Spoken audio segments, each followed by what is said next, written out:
భలే భలే నిస్తాలు భలే భలే పాఠాలు మన బడిలో. లెక్కలు, సంఖ్యలు, చిన్న కూడికలు, తీసివేతలు ఇవన్నీ చాలా సులువుగా నేర్చుకుంటాం.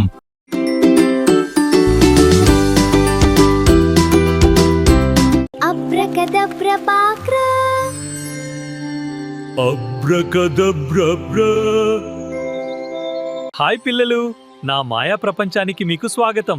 మనం ఇప్పుడు జీరో గురించి నేర్చుకుందాం. వావ్, జీరో గురించి నేర్చుకుందాం. Zero zero.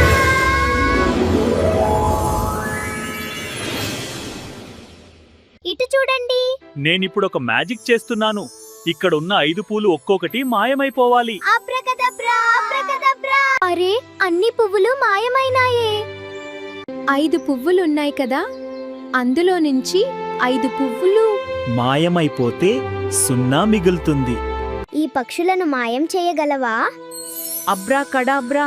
గూట్లో ఉన్న 4 పక్షుల నుంచి 4 మాయమైపోతే ఇప్పుడు గూట్లో ఉన్నవి 0. పక్షులు మాయమయ్యా. గుర్తుంచుకోండి, ఒక సంఖ్య నుండి అదే సంఖ్యను తీసేస్తే వచ్చేది 0. ఒకసారి నాకు ఇవ్వవా? నేను మ్యాజిక్ చేస్తాను. Certainly, here you are. Wow! యే!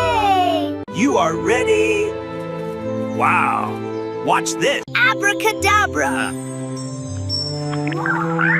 Wow! Watch this! Oh my goodness! ఏది మాయం కాలేదు.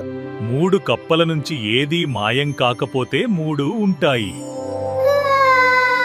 గుర్తుంచుకోండి, ఒక సంఖ్య నుండి ఏ సంఖ్యను తీయకపోతే అన్నీ ఉంటాయి. సంఖ్య మారదు. అయ్యో, నిజమే.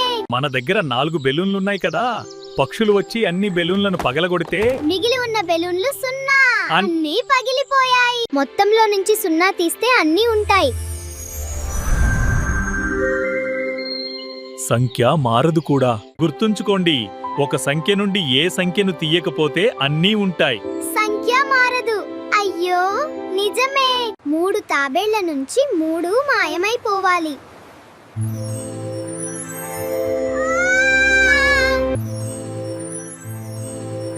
మేమేం నేర్చుకున్నాము అంటే, ఒక సంఖ్య నుండి అదే సంఖ్య పోతే 0 మారం. మొత్తంలోంచి 0 తీస్తే అన్నీ ఉంటాయి. ఏమీ లేదు అంటే ఖాళీ అని నేర్చుకున్నాం. గుర్తుంచుకోండి, ఒక సంఖ్య నుండి ఏ సంఖ్యను తీయకపోతే అన్నీ ఉంటాయి.